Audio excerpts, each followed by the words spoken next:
Philosophy most often strives to form a single coherent system so that all its statements can be considered with the initial fundamental position of the system, which guarantees exclusivity in relation to other claimants by imitating the unambiguity of logic. The system implies, however, the commensurability of a given universe in which everything must form a transitive, all-encompassing integrality. And when analyzing the history of philosophy, the contrast is striking between, on one hand, the diversity of the various ways philosophers rationally try to justify their answers to eternal questions, and on the other hand, the very belief in a single system exclusively valid for each individual representative of philosophy.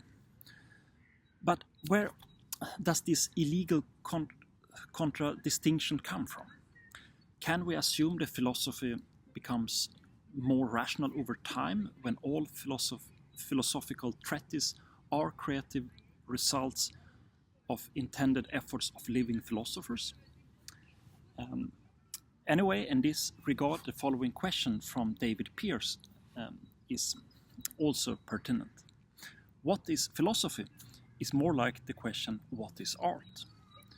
And is it that Hume is right, stating the following: it is not solely in poetry and music we must follow our taste and sentiment, but likewise in philosophy.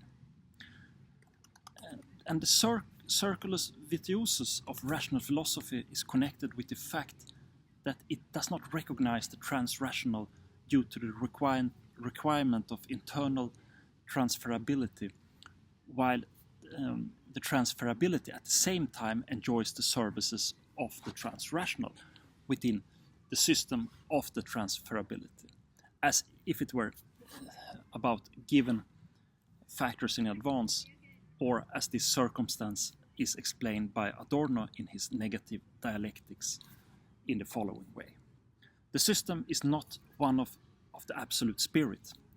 It is one of the most conditioned spirit of those who have it and who will never be able to know how much this system is a system of themselves.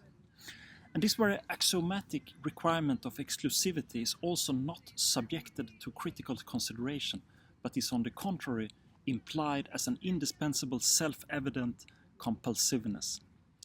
But here one must ask, why is it not possible to dispense with it after all?